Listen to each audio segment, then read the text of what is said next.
Jésus, le fruit de vos entrailles, est béni. Sainte Marie, Mère de Dieu, priez pour nous pauvres pécheurs, maintenant et à l'heure de notre mort. Amen. Gloire soit au Père, et au Fils, et au Saint-Esprit. Comme il était au commencement, maintenant et toujours, et dans les siècles des siècles. Amen. Ô mon Jésus, pardonnez-nous nos péchés, préservez-nous du feu de l'enfer, et conduisez au ciel toutes les âmes, surtout celles qui ont le plus besoin de votre sainte miséricorde. Ô Marie conçue sans péché, Priez pour nous qui avons recours à vous. ô Marie conçue sans péché, Priez pour nous qui avons recours à ô Marie conçue sans péché, vous. Priez pour nous qui avons recours à vous. que par la miséricorde de Dieu, les âmes des fidèles trépassés reposent en paix. Amen. Au nom du Père et du Fils et du Saint-Esprit. Chers frères et sœurs bien-aimés, nous commençons notre marathon qui va s'achever dans dimanche. Et frères et sœurs d'amour, ayons cette intime et profonde conviction que lorsque le Seigneur nous appelle, c'est toujours pour nous rassasier. Et quand il nous appelle, surtout dans des temps de retrait et de silence, c'est toujours pour nous régénérer et nous recréer. Il a dit à Marthe Robin qu'il faut au moins 6 jours pour qu'une âme soit transformée. Et s'il y a eu des conversions par cascade et inattendues dans les foyers de charité, dans les temps de prédication, les témoignages sont infiniment nombreux. J'en connais des tas de personnes qui ont... C'est tout simplement parce que pendant ce temps, les 6 jours, il y a le dépôt de la vie de Dieu qui se fait. C'est-à-dire qu'il y a quelque chose de l'ordre d'une insémination, on pourrait dire d'une sédimentation. C'est-à-dire qu'il y a des couches de grâce qui se superposent, voyez. C'est-à-dire que pour que ça déborde à ras-bord, c'est justement ça dont parle notre très saint Seigneur dans les quotas, la question des quotas. Un quota de prière qui est nécessaire en vue d'une œuvre. Pareillement, pour ce qui est de la vie de Dieu en nous, si nous avons fait les 99% du chemin et qu'il ne nous reste plus qu'un, et que nous démissionnons 1%, on crie forfait parce qu'on est fatigué, parce qu'on... Voilà. Il arrive, frères et sœurs d'amour, nous n'arriverons pas au but. Nous ne touchons pas la ligne finale. Donc, un brillant coureur qui ne touche pas la ligne finale, il ne gagne pas. Même s'il est à 2 cm de la ligne. Voyez, s'il s'arrête à 2 cm. Et c'est pourquoi le Seigneur appelle à la persévérance. Et il dit tout, en fait, en lui est continuité, et permanence, continuité. Et qui dit continuité, frère et sœur d'amour, dit stabilité. Et la stabilité s'obtient dans la durée. Il n'y a pas de possibilité pour nous de grandir en sainteté si nous sommes continuellement, n'est-ce pas, dans toutes ces altermoiements et infinis, des intermittences à répétition, voyez, des inconstances qui caractérisent très souvent notre humanité et qui, au niveau de l'âme, est vraiment parfaitement dommageable.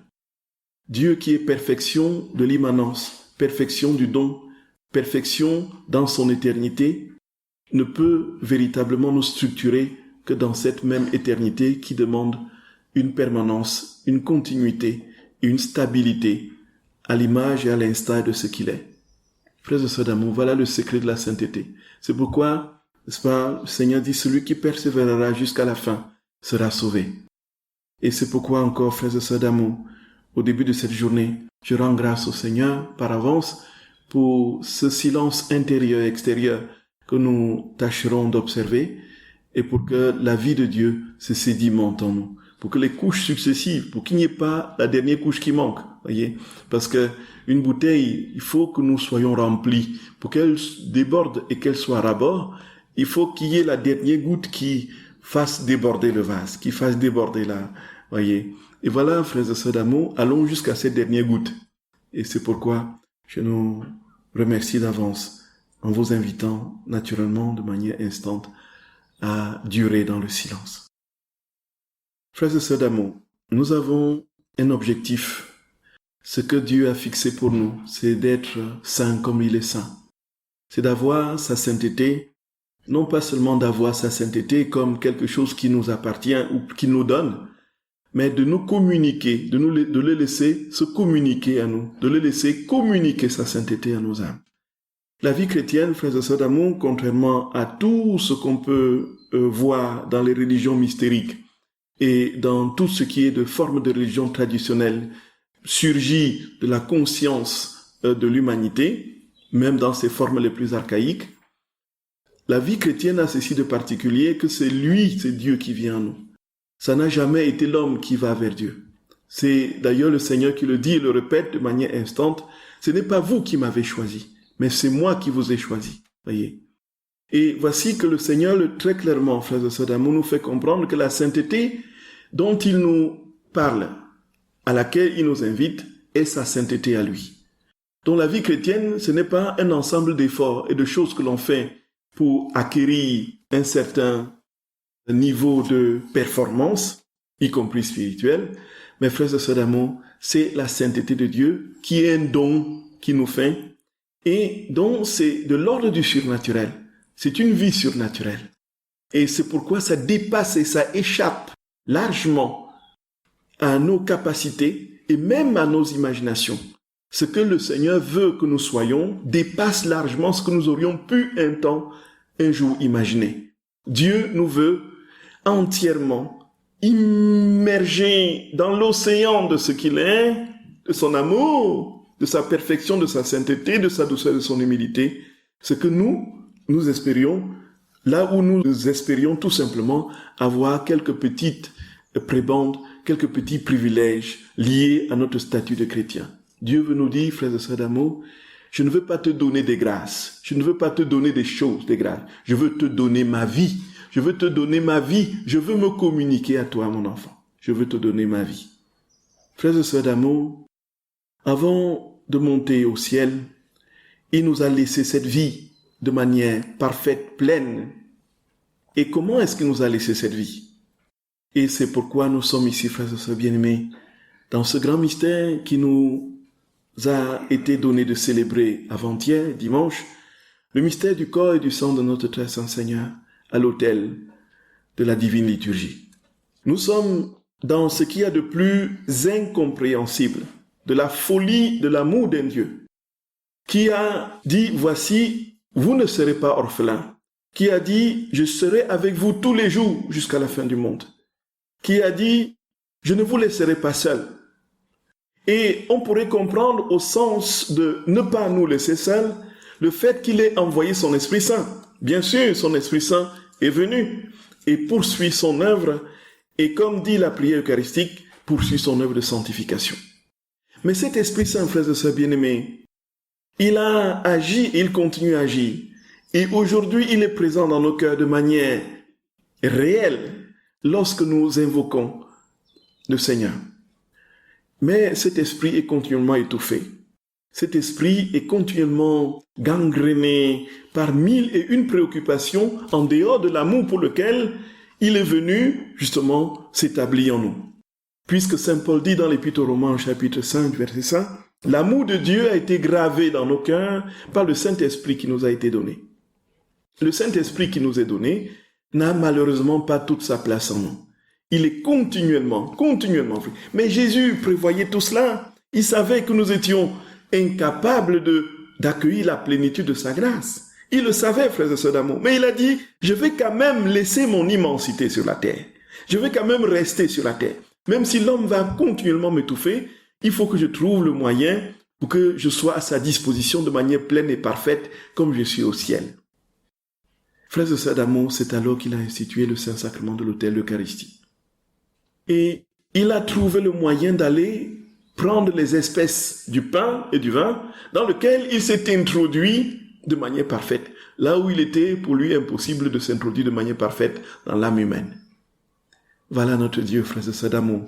Invention, stratagème d'un Dieu fou, qui a un grain de folie, la folie de l'amour, qui nous aime au point de ne pas pouvoir se retenir, de multiplier des actions de folie, Voici, frères et sœurs d'amour, qu'il va, en instituant le corps du Christ, de son propre corps, va nous donner la perfection de ce qu'il est au ciel.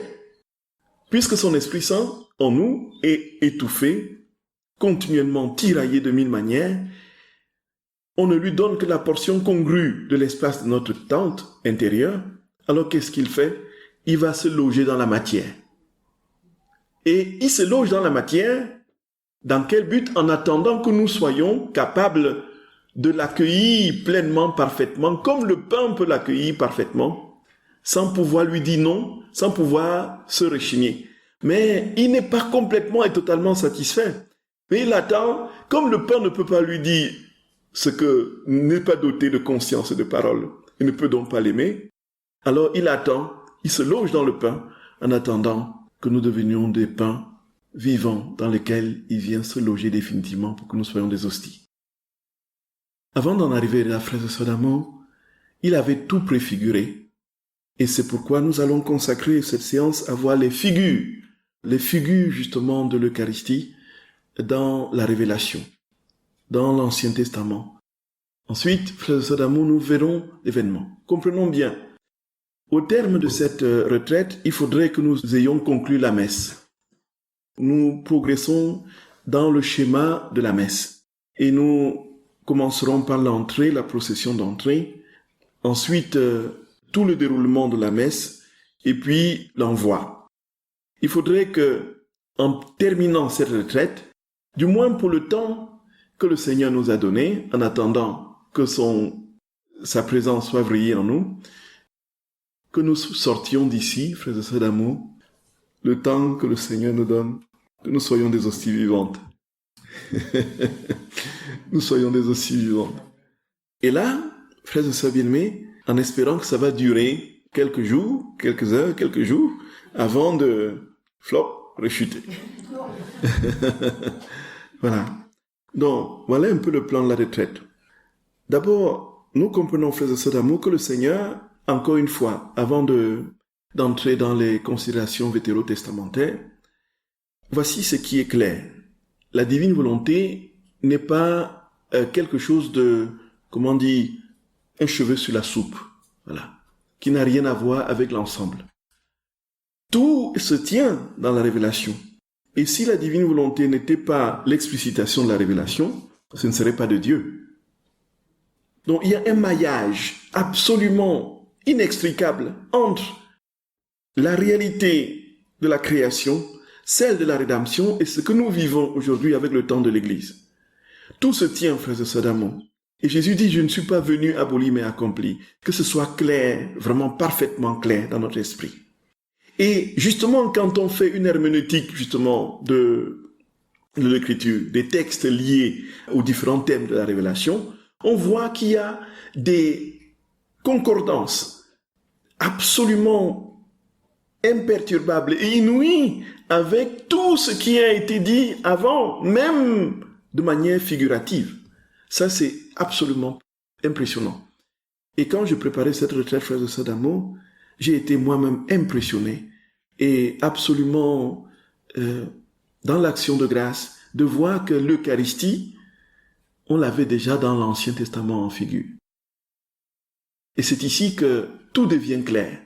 La divine volonté viendra achever et couronner cette vérité que Dieu veut vivre dans les âmes et faire de nous des véritables copies conformes de ce qu'il est, des véritables hosties vivantes. Et quand on est dans ces vérités, on ne peut plus que rentrer dans ce tédéum éternel qui nous place au même rang que les bienheureux au ciel, et puis avec les mêmes adorations que les séraphins et les chérubins. Ah, c'est fou! C'est inouï! Frères et sœurs bien-aimés, quelles sont les traces de l'Eucharistie dans l'Ancien Testament? La première que l'on voit, c'est dans le livre de la Genèse, le livre de Genèse au chapitre 14. Là, on a la description d'un grand combat que Abraham a mené contre 4 grands rois. Et il a été victorieux, justement, de ces rois. Et après la victoire, qu'est-ce qu'il a fait? Il est allé voir un certain sacrificateur, un certain Melchisédek, dont l'allusion est faite une seule fois, justement, dans le texte du livre de la Genèse, où on ne sait ni d'où il vient, ni qui il était. On sait tout simplement qu'il était le roi de Salem. Étant le roi de Salem, frères et sœurs d'amour, il avait une seule et unique préoccupation, c'est d'offrir le saint sacrifice au Père. Et on ne sait rien d'autre, sinon qu'il était roi et sacrificateur. Et ce qui est dit, frères et sœurs d'amour, a été repris par l'Épître aux Hébreux. L'Épître aux Hébreux qui parle de Melchisédek et établit le sacerdoce du Christ dans la lignée de Melchisédek. Et ça, c'était avant l'Exode. Ça, c'était avant les sacrifices de Moïse. Comprenez, frères et sœurs d'amour? Quand le Seigneur donne des consignes pour la construction du temple et les sacrifices, il y a déjà Melchisédek. Donc, c'est dans la descendance de Noé. Donc, au tout début, avant même les sacrifices au temple. Et c'est ici, frères et sœurs d'amour, que nous avons un motif d'émerveillement absolument impressionnant. Alors, qu'est-ce qu'il est dit? On dit, quand Abraham revint, ça c'est Genèse au chapitre 14 à partir du verset 17. Quand Abraham revint après avoir battu Kédéor Laomer et les rois qui étaient avec lui, le roi de Sodome alla à sa rencontre dans la vallée de Chavé, la vallée du roi. Melchisédek, roi de Salem, apporta du pain et du vin. Il était prêtre du Dieu Très-Haut. Il prononça cette bénédiction. Béni soit Abraham et le Dieu Très-Haut, qui créa ciel et terre. Et béni soit le Dieu Très-Haut, qui a livré ses ennemis entre ses mains. Et Abraham lui donna la dîme, le 10e, de tout. Le roi de Sodome dit à Abraham, donne-moi les personnes et prends les biens pour toi. Donc, on se limite au verset 20 et les choses sont claires. Il est dit, quand Abraham vient, qu'est-ce qu'il vient faire? Il avait donc la conscience que Melchisédek était un grand prêtre du roi Très-Haut. Il était le grand prêtre du Dieu éternel. Il est venu, qu'est-ce qu'il a fait? Il a donné la dîme. Prélever la dîme de ses biens, c'était donner, conformément à la loi, n'est-ce pas, ce qui revient au Seigneur. Et voici qu'en donnant la dîme, il confiait, ainsi symboliquement, tous ses biens à Dieu. Alors il s'offrait à Dieu. Et pour s'offrir à Dieu, il trouvait le grand prêtre Melchisédek. Melchisédek qui offrait quoi? Le pain et le vin. Impressionnant. Et voici que il offre et il prononce des paroles quasi identiques à ce que nous entendons aujourd'hui. Béni sois-tu Seigneur pour, voilà, ainsi de suite. Donc nous voyons bien que les figures de l'Ancien Testament, dont la figure du prêtre Melchisédek est une figure majeure de l'annonce de la préparation de ce grand mystère du sacrement de l'Eucharistie, frères et sœurs d'amour, que nous célébrons aujourd'hui et qui va progressivement aller nous transformant jusqu'à ce que nous soyons nous-mêmes des petits Jésus, des hosties vivantes. Et voici le premier passage où on trouve la figure justement de l'Eucharistie. De sorte que, frères et sœurs d'amour, dans un de ses livres, Saint Ambroise, dans De Sacramentis, c'est sur les sacrements, va dire ceci. Nous reconnaissons que la figure de ces sacrements a précédé l'époque d'Abraham. Quand il appelle Saint Melchisédek. Quand Saint Melchisédek, qui n'a ni commencement ni fin des jours, a offert le sacrifice. Et donc, Saint Ambroise va profiter pour dire que, en fait, le sacrifice du Christ a précédé tous les sacrifices d'animaux. Le sacrifice de notre très saint Seigneur, qui va offrir, a précédé tous les sacrifices qu'on va voir par la suite. Et l'autre passage où l'on trouve l'Eucharistie, en figure, bien sûr c'est des figures, on parle de ça, c'est pas l'Eucharistie que Jésus offre, mais c'est des figures, des annonces, des préparations. C'est dans le livre de l'Exode, au chapitre 17, lorsque Moïse arrive au mont Horeb, et puis le peuple a soif. Ils sont totalement démunis, et ils sont tentés de revenir en Égypte. Et ils récriminent contre Moïse. Et ils ont soif, et ils crient contre Moïse, voici, tu nous as. Voici que le Seigneur lui donne l'ordre de frapper le rocher, et de faire couler de l'eau. Donc, Exode au chapitre 17. Toute la communauté des Israélites partit du désert de Sin pour les étapes suivantes. sur l'ordre de Yahvé, il campait à Réphidim, où il n'y avait pas d'eau à boire pour le peuple. Celui-ci s'en prit à Moïse. Il dit, « Donne-nous de l'eau, que nous buvions. » Moïse le dit. « Pourquoi vous en prenez-vous à moi? Pourquoi mettez-vous Yahvé à l'épreuve? » Le peuple y souffrit de la soif. Le peuple murmura contre Moïse et dit, « Pourquoi nous as-tu fait monter de l'Égypte? Est-ce pour nous faire mourir de soif, moi et mes enfants et mes bêtes? » Moïse cria vers Adonai en disant, « Que ferai-je pour ce peuple? Encore un peu et ils me lapideront. » Adonai dit à Moïse, « Passe en tête du peuple et prends avec toi quelques anciens d'Israël. Prends en main ton bâton, celui dont tu as frappé le fleuve, et va. Voici que je vais me tenir devant toi, là sur le rocher en Horeb. Tu frapperas le rocher. L'eau en sortira et le peuple boira. » C'est ce que fit Moïse aux yeux des anciens d'Israël. Il donna à ces lieux le nom de Massa et Mériba, parce que les Israélites cherchaient querelle et parce qu'il mit Adonai à l'épreuve en disant, « Le Seigneur est-il au milieu de nous ou non? » Donc, frères et sœurs bien-aimés, ce passage a été vu par les pères de l'Église comme étant la préfiguration du côté ouvert de notre Seigneur, d'où coule l'eau et le sang.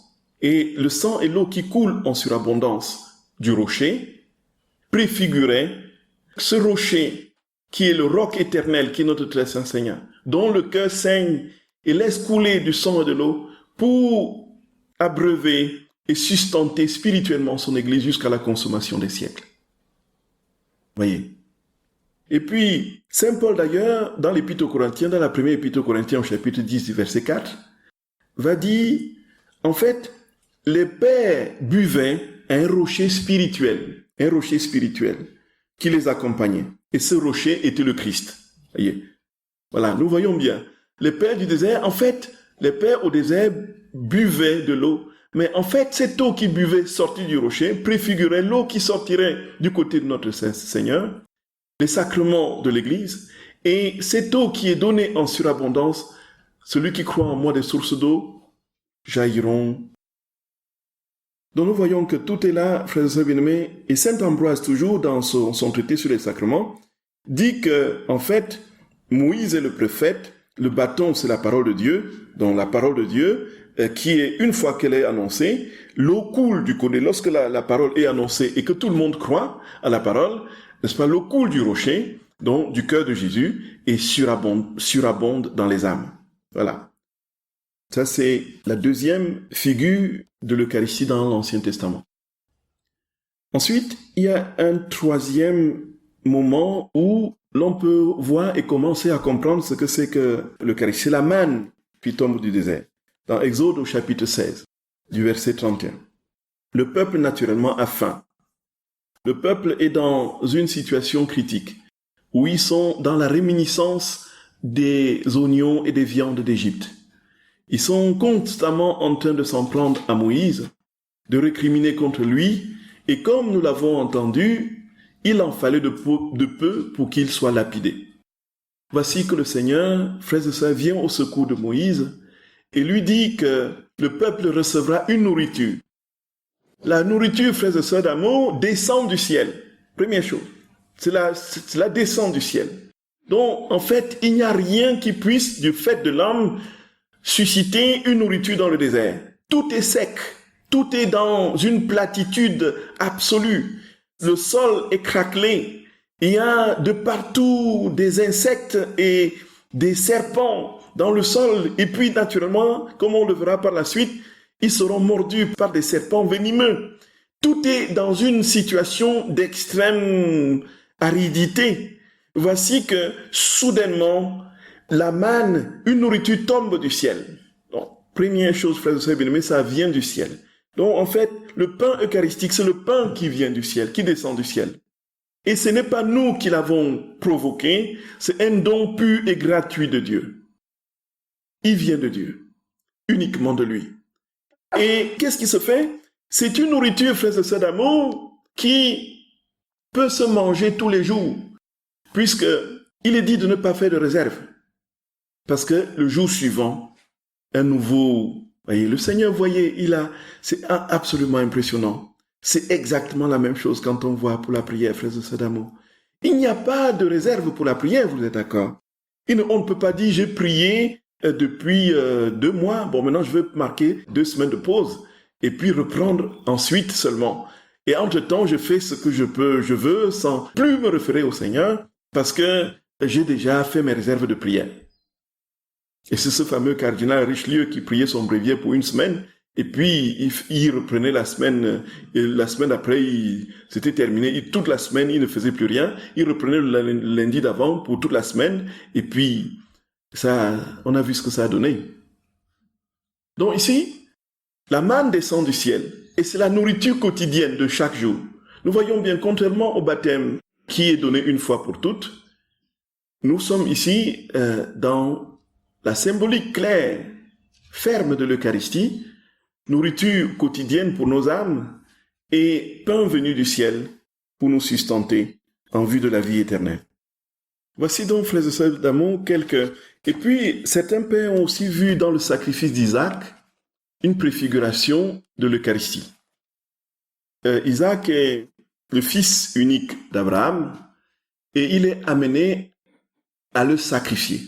Donc, comme le Père donne son Fils en sacrifice pour notre salut, voici que les pères ont vu dans le sacrifice d'Isaac, qui n'a pas eu lieu, l'obéissance absolue, n'est-ce pas, et la docilité d'Isaac, n'est-ce pas, la docilité du Fils qui se livrera comme sacrifice. De sorte, frères et sœurs d'amour, que voici, nous avons donc dans l'Ancien Testament des figures irréfragables, indiscutables de ce grand mystère de l'Eucharistie que nous vivons aujourd'hui et qui va aller se transformant en des hosties que nous serons demain.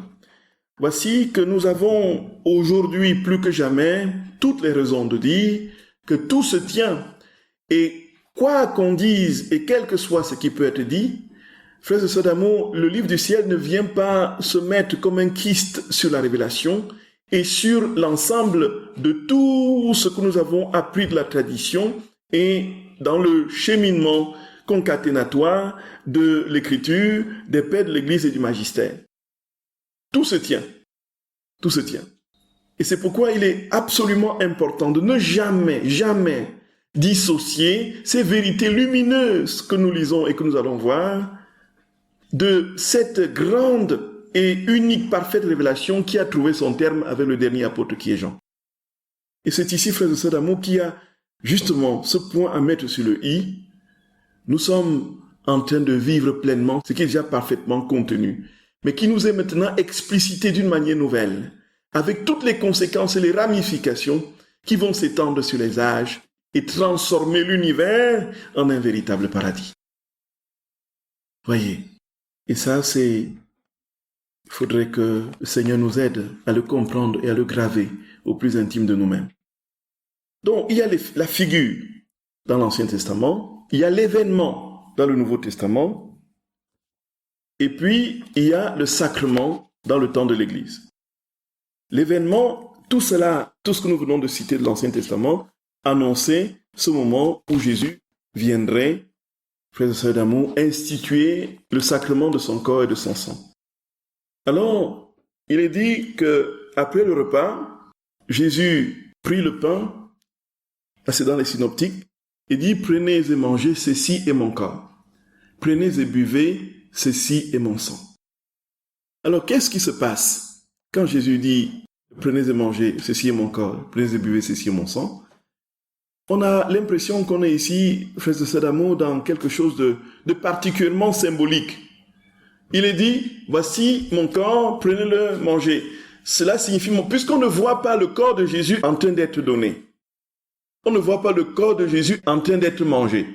Quand Jésus dit, ceci est mon corps, mais on peut se dire, mais qu'est-ce qui est en train de se passer? Il tend le pain et il dit, ceci est mon corps, prenez et mangez. Alors, en quoi est-ce que le pain est son corps, puisqu'il ne se fait pas manger? Et là, dans les premières heures du christianisme, dans les premiers siècles, les chrétiens ont été violemment persécutés parce qu'on les taxait de cannibales. Et comme la scène eucharistique était en privé, les catéchumènes disparaissant, seuls les initiés, dont les sacrements de l'initiation chrétienne, ceux qui avaient vécu ce sacrement, partageaient le repas du Seigneur. Et comme en plus, toute la foule de ceux qui étaient contre les chrétiens et des empereurs qui les premiers, ne comprenant pas ce qui était en train de se passer dans ces cercles d'initiés, ont donc monté en cabale un ensemble d'histoires comme quoi les chrétiens se réunissaient et puis tuaient des bébés et comment ils les consommaient. Et ils disaient que c'est le corps du Christ. Ils disent qu'ils mangent le corps du Christ. Et ce corps du Christ, c'est la chair des gens qui mangent. Ce sont des cannibales.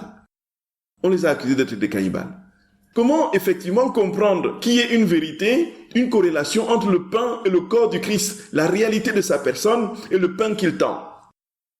C'est absolument, frères et sœurs bien-aimés, incompréhensible si on ne rentre pas dans le mystère. Et ce mystère, comment est-ce qu'il nous est explicité, frères et sœurs d'amour?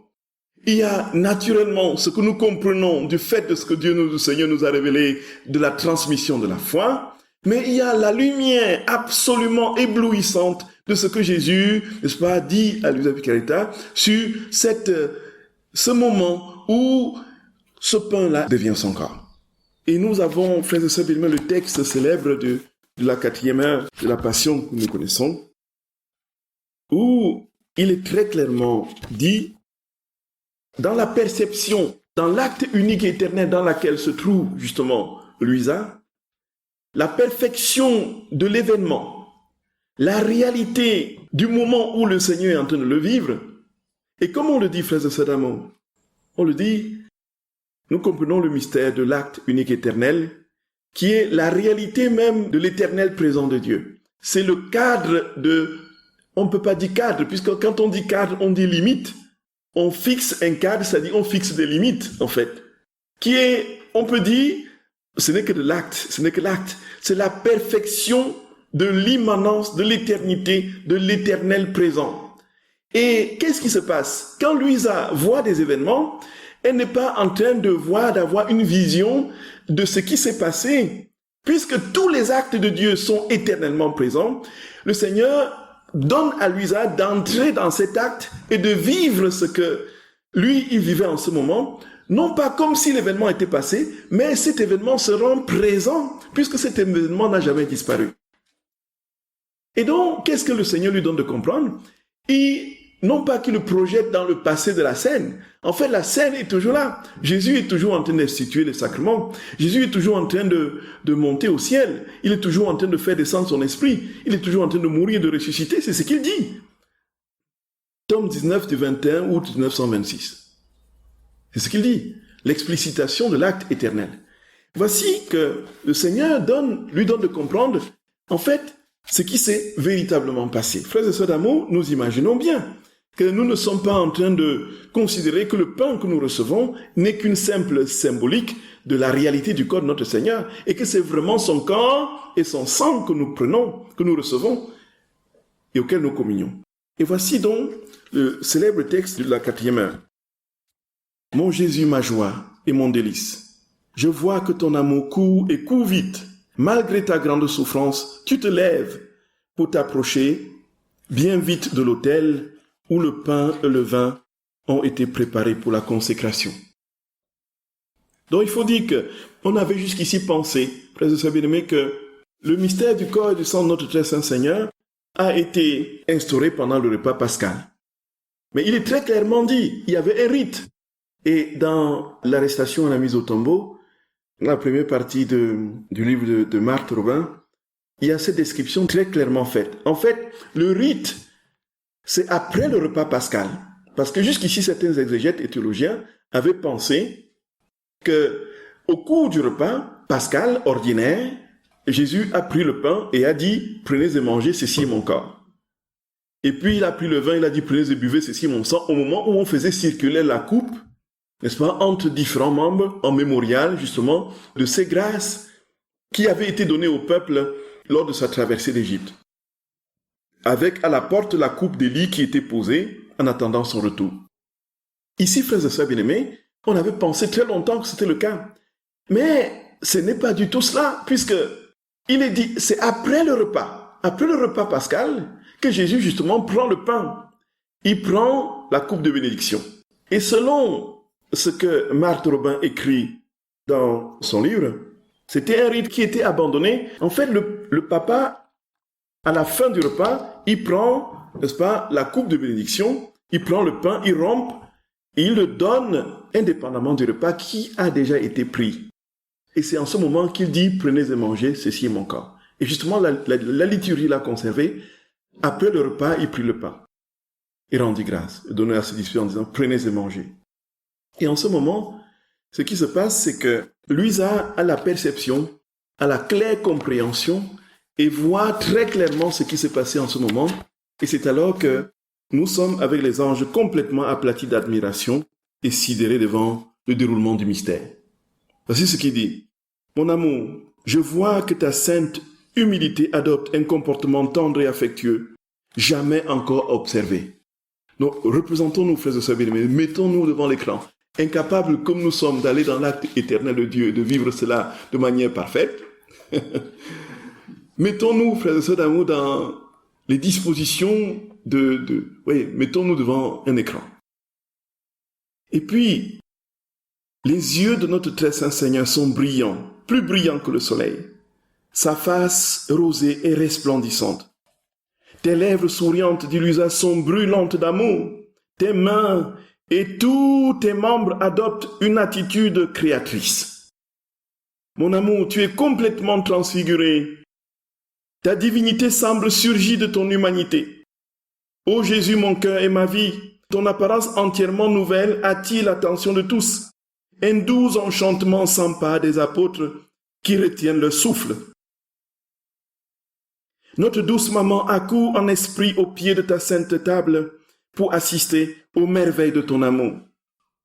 Les anges descendent du ciel et se demandent « Qu'est-ce que ça? Qu'est-ce que c'est? Qu'est-ce que cela ?» C'est la folie des folies et l'excès des folies, l'excès des excès. Un Dieu qui crée non seulement le ciel et la terre, mais qui se crée lui-même. Et où? Dans les frustres objets du pain et du vin. Frères et sœurs d'amour, nous imaginons notre Seigneur qui est debout et tient le pain. Et dans l'immensité de sa puissance, dans la perfection de son immanence, il va se recréer dans le pain qu'il donne à ses disciples en disant « Prenez et mangez ». Le voilà, la perfection de son être est là devant, ce bout de pain dans lequel il se remet en vertu de sa puissance créatrice. Il va donner au pain la consistance de ce qu'il est debout. Inouï! C'est inouï! C'est inouï, frères et sœurs d'amour. Jésus, qu'est-ce qu'il fait? Il va se... Voilà notre Dieu. Voilà notre Dieu. Il va se recréer. Il se recrée. Et on dit, en ce moment, tout le ciel est en alerte et en haleine. Les retient son souffle, les anges descendent. Ils essayent de voir qu'est-ce qui est en train de se passer. Ils disent, qu'est-ce que c'est folie? Qu'est-ce qui est en train de se passer ainsi? Voilà un Dieu qui va se recréer dans la matière.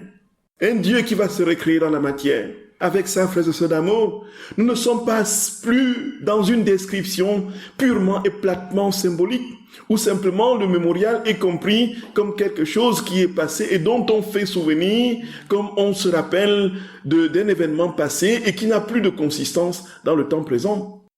Il s'agit de l'actualisation, de la réalisation de ce qui s'est véritablement. Jésus est descendu dans le pain. Il est descendu. Et nous voyons, frères et sœurs d'amour, et nous comprenons pourquoi cette conception catholique de la transsubstantiation, l'idée que nous avons, la réalité de la vérité que nous avons, que le pain est véritablement le corps, le sang, l'âme et la divinité de notre très saint Seigneur contenus dans ces frustres matières, et sera le dernier bastion qui sera combattu par l'ennemi. Parce que Dieu ne peut pas se rendre au temps présent qu'il est dans la matière eucharistique aujourd'hui, en attendant que nous soyons nous capables de recevoir pleinement et parfaitement. Voyons, frères et sœurs bien-aimés. Et alors, cette recréation, on dit Jésus, quelle est la description? Ce qui est décrit ici, frères et sœurs d'amour, c'est que le Seigneur est dans une attitude d'absolue donation de lui-même, dans une bonté extrême qui jaillit. Lui, il le décrit comme étant, n'est-ce pas, comme dans une sorte, s'il avait des émotions humaines, il serait effectivement dans ces mêmes dispositions de quelqu'un de profondément bouleversé. Effectivement, il est bouleversé d'amour. Ses entrailles crient, voici, je veux me donner. Il dit, ses lèvres sont toutes douces veut déverser en surabondance dans la perfection tout ce qu'il est. Il est dans une sorte il descend encore plus bas. Le fait de descendre dans notre humanité fragile, de prendre notre corps humain, ne lui a pas suffi. Il descend d'un cran. Il entre dans la matière. Pourquoi? Pour que nous devenions nourriture. Et c'est ici, frères et sœurs bien-aimés, qu'il y a quelque chose de particulièrement terrible dans le fait que nous n'avons pas conscience, surtout quand il s'agit de nous présenter, de nous approcher du corps très saint, notre très saint Seigneur, de cette puissance d'amour qui est contenue dans l'Eucharistie. Il n'a pas gardé le rang qu'il égalait à Dieu, dit l'Épître aux Philippiens, mais s'est fait obéissant jusqu'à la mort de la croix. Et voici, il ne se contente pas d'être homme, mais il se fait matière. Il se donne totalement dans la matière.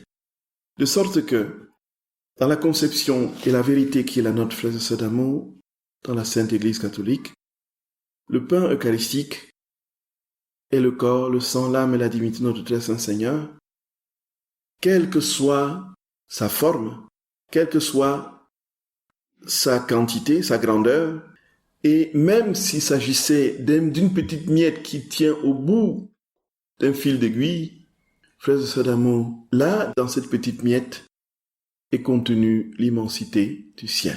Et nous allons le voir de manière très claire. Et ça, frères et sœurs d'amour, voici les folies des folies. Et ça ne s'arrête pas là. Jésus va continuer dans son élan de folie. Il va se communier lui-même. Il va manger de ce qu'il a, voyez. Il a dit, prenez et mangez, ceci est mon corps livré pour vous. Et puis, il va manger ce qu'il vient de donner comme son corps à ses disciples. Dieu qui se mange lui-même, voyez. Jésus qui se mange lui-même. Jésus qui se mange lui-même. Pourquoi est-ce que Jésus s'est communié? Alors, il aurait pu dire, bon, prenez et mangez, ceci est mon corps livré pour vous, et il s'arrête là. C'est déjà suffisamment fou et insensé, irrationnel et déroutant comme ça, que de donner le pain à manger. Mais non seulement il donne à manger les autres, mais il se mange lui-même.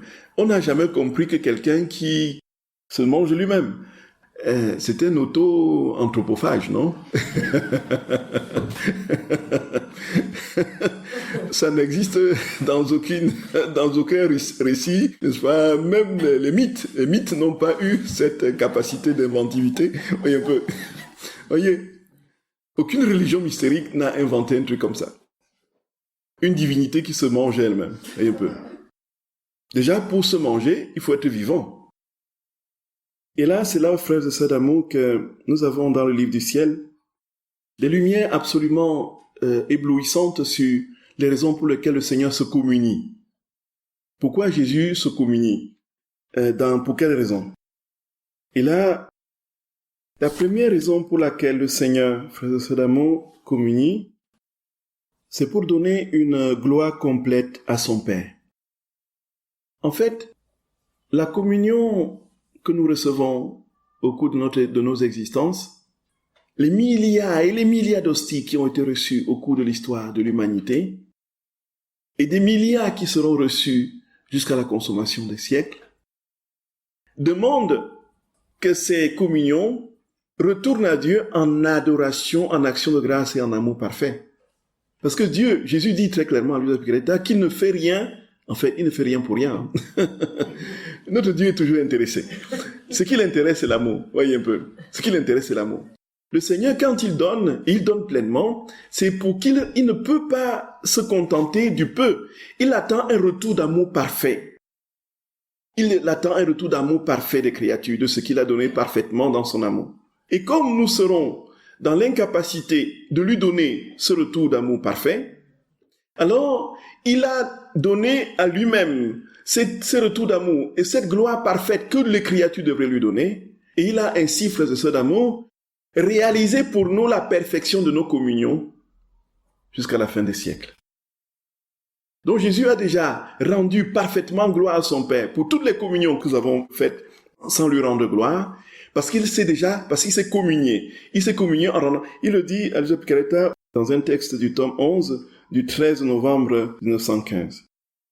Après avoir reçu la Sainte Communion, je me suis dit, de quelle manière dois-je offrir cette communion pour plaire à Jésus? Avec son amabilité coutumière, il me dit, ma fille, si tu veux me plaire, offre ta communion comme je le fis moi-même, dans mon humanité. Avant de donner la communion aux autres, je me suis donné la communion à moi-même, pour que mon Père reçoive la gloire complète pour toutes les communions des créatures, et aussi pour prendre en moi les réparations pour tous les sacrilèges et les offenses que mon humanité aurait à subir dans le sacrement de l'Eucharistie. Donc, il donne la gloire parfaite au Père, et il demande pardon et fait réparation pour toutes les communions sacrilèges qui auraient cours jusqu'à la consommation des siècles. Voyez, frères et sœurs bien-aimés. Donc, il faut dire que c'est là où nous avons une espérance ferme et absolument tenace, que le Seigneur tiendra ses promesses. Pourquoi? Parce que, frères et sœurs bien-aimés, et c'est là aussi qu'il nous faut comprendre que le découragement ne devrait pas être notre lot. Tout simplement parce que Dieu, quand nous sommes fidèles, il accomplit et réalise ses promesses. Et même si nous ne sommes pas fidèles, comme dit Saint Paul, lui ne se renie jamais, puisqu'il est Dieu et la fidélité est sa caractéristique première. Le Seigneur a dit, « Quand je serai élevé de terre, j'attirerai à moi tous les hommes. » Alors on peut comprendre cela comme on le veut. Comment est-ce qu'on peut très concrètement mettre en branle une compréhension littérale d'un tel passage? Est-ce à dire qu'il n'y aura pas de damnés, que tous seront sauvés, ainsi de suite? Il faut le comprendre autrement. Quand je serai élevé de terre, j'attirerai à moi tous les hommes. Et dans l'Épître aux Colossiens, le même passage dans l'Épître aux Corinthiens, au chapitre 15, quand le Christ aura soumis le dernier ennemi qui est la mort, il se soumettra lui-même à celui qui lui a tout soumis, afin que Dieu soit tout en tous. Donc il y a la perfection de la réalisation d'une œuvre qui est déjà établie en Dieu. L'œuvre du salut est complète. L'œuvre de la rédemption est complète. L'œuvre de la sanctification est complète. Elle est déjà établie parfaitement en Dieu. Et quand il dit que tous viendront à lui et que la perfection sera réalisée quand il se soumettra lui-même à celui qui lui a tout pour que Dieu soit tout en tous, il est tout en tous dans la mesure, justement, de l'accueil de la perfection de cette œuvre qui est déjà réalisée en lui. Cela ne veut pas dire qu'il n'y aura pas des gens qui vont lui dire non. En fait, tout est accompli. Consummatum est, c'est-à-dire que tout est réalisé, tout est accompli. En fait, la perfection de toutes nos œuvres se trouve en Dieu. Il les a déjà réalisées. Il nous demande tout simplement d'entrer en possession de ces œuvres-là qui lui appartiennent, qui nous ont été, et dont les communions qui sont les nôtres aujourd'hui, quelle que soit leur imperfection, ont leur version parfaite et divine en lui. Puisqu'il dit, il s'est communié pour réparer toutes nos communions et pour rendre à Dieu la gloire la parfaite que les créatures lui doivent. Gloria! C'est fou! C'est fou, frères et sœurs d'amour. C'est inouï. Donc, de sorte que Dieu, quand il se donne, il dit la plus grande chose qui fait souffrir un être, c'est le fait de ne pas recevoir l'amour en retour de l'amour qu'il donne. Donc, un amour, pour qu'il soit véritable, il doit être réciproque. Vous êtes d'accord, frères et sœurs bien-aimés? Je ne vous apprends rien. Si vous êtes fou amoureux de quelqu'un ou fou amoureuse de quelqu'un et qu'il n'y a pas de retour, vous pensez que vous serez du fait de votre amour pour cette personne heureux ou heureuse? Jamais. Vous serez encore plus malheureux. D'autant plus que vous n'avez aucun retour de tout l'amour qui déborde en vous pour cette personne. Plus vous aimerez, plus vous serez malheureux, tout simplement parce qu'il n'y a pas de retour. Alors que l'amour en soi rend heureux. Mais donc l'amour ne peut rendre heureux que lorsqu'il est réciproque. On est d'accord? Et donc la réciprocité de cet amour, le Seigneur l'attend lui aussi. Et comme son amour est parfait, il attend un amour parfait en retour. Mais comment pouvons-nous lui donner cet amour parfait en retour? C'est lui seul qui peut lui donner cet amour en retour. puisqu'il est la perfection même. Vous êtes d'accord, frères et sœurs d'amour? Vous êtes d'accord? Et comment doit-il donc pouvoir se donner à lui-même cet amour parfait? En nous, il faut qu'il soit présent pour se donner à lui-même. Comme il sait que nous serons incapables, il a déjà fait tout pour nous. Il nous demande tout simplement, c'est Dieu qui nous précède. Viens maintenant chercher ce que j'ai préparé et prévu pour toi. Et il dit, toujours dans le même passage, puisque mon humanité englobait la divine volonté, elle englobait aussi toutes les réparations de tous les temps. Et comme je me recevais moi-même, je me recevais dignement. D'autre part, par le fait que tous les actes des créatures étaient divinisés par mon humanité, j'ai pu sceller les communions de toutes les créatures dans ma communion, avec ma communion. Autrement, comment une créature aurait-elle pu recevoir un Dieu? En somme, mon humanité ouvrait la porte aux créatures pour qu'elles puissent me recevoir.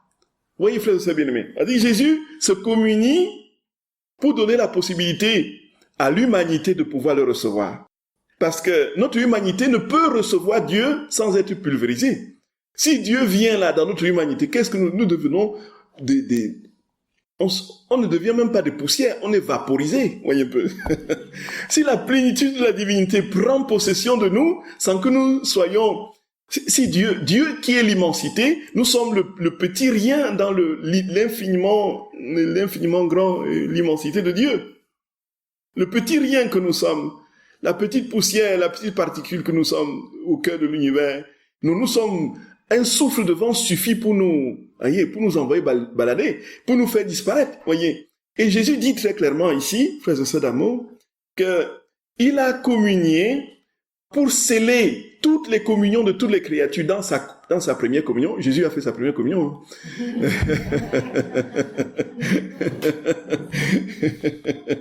Jésus a fait sa première communion. Dans sa première communion, il a mis toutes nos communions à nous, de sorte que nous sommes capables de communier dignement, et nous sommes capables donc de recevoir un Dieu sans être anéantis. Sinon, dit-il, comment est-ce que nous serions capables de recevoir un Dieu si il n'avait pas à notre place déjà pris possession de notre humanité pour être capable de le recevoir? Nous comprenons bien que dans cette relation de l'union hypostatique, cette relation inextricable entre la nature humaine et la nature divine en Dieu, c'est-à-dire que tout ce qui appartient à l'humanité est transféré à la divinité et inversement. Et donc c'est ce que le Concile de Chalcédoine de 451 a appelé la communication des idiomes. Les propriétés de la nature divine sont affectées à l'humaine et inversement, celles de la nature humaine à la divine. Donc nous sommes capables de Dieu aujourd'hui parce que Dieu a pris notre humanité. Et dans notre humanité, il s'est communié, il a reçu Dieu. Et notre humanité est donc aussi capable de recevoir Dieu. Gloria! Gloria! C'est nous! C'est nous, frères et sœurs bien-aimés. Et il dit, toi ma fille, fais cela dans ma volonté en t'unissant à mon humanité. De cette manière, tu incluras tout et je trouverai en toi les réparations de tous, la compensation pour tout et mon contentement. Plus encore, je trouverai en toi un autre moi-même. Je trouverai en toi un autre moi-même. C'est ça en fait. Donc ce mystère de la transformation de l'âme en Dieu, que les pères, les spirituels du Carmel ont approché, ont annoncé et ont pratiquement réalisé chez Sainte Élisabeth de la Trinité, le Seigneur dit, en fait, voilà, c'est mon projet que j'ai sur vous tous, quoi. Ma Trinité dans vos âmes, moi dans vos âmes. C'est-à-dire que quand on marche, on n'est plus seul. On est à 4 au moins. Vous voyez? Le Père, le Fils et le Saint-Esprit. Quand Sainte Élisabeth de la Trinité dit, invite la Trinité à venir habiter l'âme. Et ça veut dire que tout le ciel est en nous. On aura l'occasion d'en parler, frères et sœurs bien-aimés, de plus amplement. Donc ça, c'est la première raison pour laquelle Jésus a fait sa première communion. C'est communier lui-même. Je vous salue Marie, pleine de grâce. Le Seigneur est avec vous. Vous êtes bénie entre toutes les femmes. Et Jésus, le fruit de vos entrailles, est béni. Sainte Marie, Mère de Dieu, priez pour nous pauvres pécheurs, maintenant et à l'heure de notre mort. Au nom du Père et du Fils et du Saint-Esprit. Amen.